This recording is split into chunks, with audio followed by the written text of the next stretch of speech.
उत्तर प्रदेश के जनपद बलिया में आज खत्म हुआ नवागत जिलाधिकारी का इंतजार। लगभग हफ्ते भर के इंतजार के बाद आज देर शाम बलिया की प्रथम नवागत महिला जिलाधिकारी हापुड़ से स्थानांतरित अदिति सिंह ने शनिवार को बलिया जिलाधिकारी का चार्ज संभाल लिया। वरिष्ठ कोषाधिकारी कार्यालय में शाम 5:40 पर पहुंची आईएएस अफसर अदिति सिंह ने कार्यभार ग्रहण किया। दिल्ली यूनिवर्सिटी से राजनीति शास्त्र से स्नातक तथा परास्नातक करने के बाद एमफिल की शिक्षा पूरी करने वाली अदिति सिंह ने 2009 बैच की आईएएस हैं। 12 अप्रैल 2012 को जॉइंट मजिस्ट्रेट के रूप में अदिति सिंह को पहली तैनाती लखनऊ से मिली थी। वो वहीं पर मुख्य विकास अधिकारी बनी। अदिति सिंह पहली बार 2 फरवरी 2013 को पीलीभीत की डीएम बनी। रायबरेली, सुल्तानपुर, उन्नाव तथा हापुड़ में बतौर जिलाधिकारी रह चुकी अदिति सिंह ने बलिया डीएम का चार्ज लिया।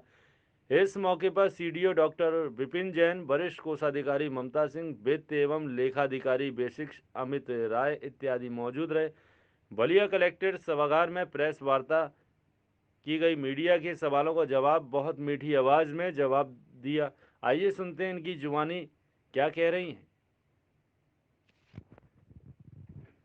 बलिया से ब्यूरो चीफ एजाज अहमद की खास उनका मेडिकल सप्लाई कॉरपोरेशन लखनऊ में है इस काम के लिए, जिसको दवाइयाँ उपलब्ध करानी होती हैं ज़िले में। तो उनसे पूछ लूँगी मैं कि उन्होंने भेजा है कि नहीं अपनी डिमांड। बाकी सोमवार को जब विकास विभागों की बैठक करूँगी तो उसमें स्वास्थ्य विभाग की अलग से समीक्षा भी कर लूँगी। ये मैं समझ रही हूँ कि आपका इंटीरियर का ज़िला होने के नाते, बॉर्डर का ज़िला होने के नाते यहाँ पर चुनौतियाँ ज़्यादा होंगी स्वास्थ्य सेवाएँ मुहैया कराने में। हम लोग कोशिश करेंगे जो बेस्ट पॉसिबल हो, जो संसाधन हमारे पास हो उसमें कम से कम डॉक्टर्स अच्छा काम करें। लेकिन मैम मैं मेरा पर्सनली एक रिक्वेस्ट आपसे जरूर रहेगा कि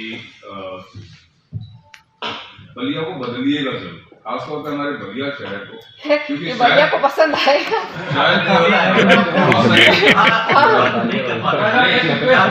मैम अगर आप खास करके नगर पालिका को आपसे बहुत सारी उम्मीदें होंगी, इसलिए कि आए दिन नगर पालिका विवादों में रहता है। ये तो हर नगर पालिका की कहानी है। और आपके लिए सबसे प्लस पॉइंट रहेगा कि हमारे सीडीओ साहब जनपद में जहाँ पर 2-3 पक्ष होते हैं किसी भी कार्यालय में, वहाँ पर ये देखिए वो पक्ष विपक्ष रहता है। स्वास्थ्य सेवाओं में कोई पक्ष नहीं होता। स्वास्थ्य सेवा नहीं, मैं नगर पालिका की बात कर रही हूँ। नगर पालिका मैम आप बिलीव नहीं करेंगे, बलिया में एक भी पार्किंग नहीं है। मतलब इतना बड़ा शहर है, इतनी बड़ी आबादी है। इवन अगर आपको भी चौक जाना होगा तो आप अपनी गाड़ी कहीं खड़ा नहीं कर सकती हैं। ये आजादी के 70-73 साल बीत जाने के बावजूद भी हम इस परिस्थिति में नहीं है कि हम अपनी गाड़ियों को खड़ा करने के लिए कोई स्थान बना सके। निश्चित रूप से ये दर्शाता है कि हमारे अंदर वो इच्छा शक्ति नहीं है कि हम अपने शहर को खूबसूरत बना सके, व्यवस्थित बना सके। ये स्थिति हमारे राजनीतिक स्तर पर भी है और प्रशासनिक स्तर पर भी। तो मैं और सामाजिक स्तर पे भी, और सामाजिक स्तर पर, क्योंकि हर चीज के लिए डंडा चलवा के कंप्लायंस करना, लगातार डंडा चलवा के हर सरकारी नियम का हेलमेट पहनिए, मास्क पहनिए, सोशल डिस्टेंसिंग करिए, हर चीज को फाइन और डंडे के आधार पे करने वाला जो समाज में ये फीलिंग है ना, ये ठीक नहीं है। इसीलिए मैंने आपसे कहा कि अगर आप अपने सारे विंग्स को साथ में लेकर चलती हैं और एक ड्रीम प्रोजेक्ट अगर आपका रहता है कि हम अगर शहर को व्यवस्थित और खूबसूरत बनाएं, तो निश्चित रूप से एक सामाजिक चेतना भी आएगी और प्रशासनिक और राजनीतिक स्तर पर भी इच्छा शक्ति सामने नजर आएगी। देखिए, प्रशासनिक और राजनीतिक स्तर तो टेम्पररी लोगों का होता है, जो सबसे स्थायी बदलाव होता है जो वहाँ के लोग रिहायशी होते हैं ना, रहने वाले, अगर उसमें ठीक हो धारणा और वो चाहें तो वो करा ले जाते हैं अपना काम प्रशासन से, और फिर वो बना रहता है हम लोग के जाने के बाद भी। कोई साफ पार्क, कोई अच्छी पार्किंग, जहाँ निजी स्वार्थ घुसते हैं कि मेरा ठेकेदार और मेरा काम और मेरी जमीन और केवल मेरा ही लिया जाए, फिर वो जितने दिन जो जहाँ रहता है वो होता है। देखिए, अधिकारी होता है। अधिकारी के लिंग, अधिकारी की जाति, अधिकारी के समुदाय पर नहीं हम लोगों को अपनी अपेक्षाएं सेट करनी चाहिए। आपको मुझसे वही एक्सपेक्टेशंस रखनी चाहिए जो आप किसी भी ऑफिसर से रखेंगे। लेकिन जनता की हमसे अपेक्षा यदि महिला के रूप में कुछ अलग है कि मैं उनका दर्द बेहतर समझ सकती हूँ, उसके लिए मैं हमेशा उपलब्ध रहूंगी उनके लिए। कानून व्यवस्था की जहाँ तक बात है, इसमें मैं पुलिस विभाग से, पुलिस अधीक्षक से चर्चा करके पूछूंगी और उनसे बात करके कुछ ऐसा कोशिश किया जाएगा योजना बनाने की कि महिला सुरक्षा के संबंध में और क्या बेहतर कदम उठाए जा सकते हैं। जैसे कि मिशन शक्ति पिछले नवरात्र से शुरू हुआ था पूरे प्रदेश में, उसकी भी समीक्षा करेंगे। यहाँ पर किस तरह के प्रयास हुए हैं उसके तहत, जो कि खासतौर से बच्चियों के लिए, महिलाओं के लिए डिज़ाइन ही की गई है। वो 6 महीने की स्कीम पिछले नवरात्र से अगले नवरात्र तक, कि उसमें तमाम कार्यक्रम हर महीने किए जाने थे, उसकी भी समीक्षा करेंगे। लेकिन जो भौगोलिक स्थिति से आप जुड़े हुए प्रश्न पूछ रहे हैं, उसके बारे में मुझे और जानकारी कर लेने दीजिए कि वहाँ पर क्या नीड है वहाँ के लोगों की, क्या हम लोग कर सकते हैं जिससे कि सुरक्षा का एक एहसास, एक माहौल और बन सके। इंटीरियर इलाकों में, दूरस्थ इलाकों में चैलेंजेस रहते हैं। ऐसा भी होता है कभी कभी कि वहाँ टाइमली हेल्प नहीं पहुँच पाती है या फिर टाइमली मेडिकल अटेंशन नहीं मिल पाता है। तो इन सभी चीज़ों पे हम लोग देखेंगे और जो हमारे पास संसाधन अवेलेबल है उसमें जो बेस्ट पॉसिबल हम लोग प्रोवाइड कर सकते हैं फैसिलिटी लोगों के लिए, उसके लिए लगातार प्रयासरत रहेंगे। मैम, पंचायत चुनाव भी आने वाला है जस्ट अब जो है, तो वो आपके लिए भी वो रहेगा, चैलेंजिंग रहेगा। तो किस तरीके की तैयारी आप अपने स्तर पर करना चाहेंगी? कि हम लोग का हर काम चैलेंजिंग होता है। हाँ, तो चुनाव तो हम लोग देखिए, प्रशासन हमारा कोई भी जिला हो भारत का, चुनाव हम लोग जिस तरह से कंडक्ट करते हैं उसकी पूरी दुनिया दाद देती है। जो हमारे अच्छे अचीवमेंट्स हैं उनको कभी लाइटली मत लीजिए। पिछले 70 साल से अधिक से करा रहा है इंडिया चुनाव, और पूरे दुनिया के देश आते हैं देखने कि किस तरह से इतने बड़े पैमाने पे इतनी लार्ज स्केल एक्सरसाइज इस देश में होती है, जहाँ पर लिटरेसी लेवल्स उन देशों की तरह नहीं है, लेकिन हम इतने माइन्यूटली माइक्रो मैनेजमेंट करके निचले से निचले स्तर का सरकारी कर्मचारी इतनी जिम्मेदारी से और पारदर्शिता से चुनाव कराता है। तो मुझे पूरा कॉन्फिडेंस है कि जो यहाँ पे अधिकारियों की, कर्मचारियों की टीम है, ये सब भी बराबर चुनाव कराते आए हैं, चाहे लोकसभा का हो, चाहे विधानसभा का, चाहे पंचायत चुनाव का हो।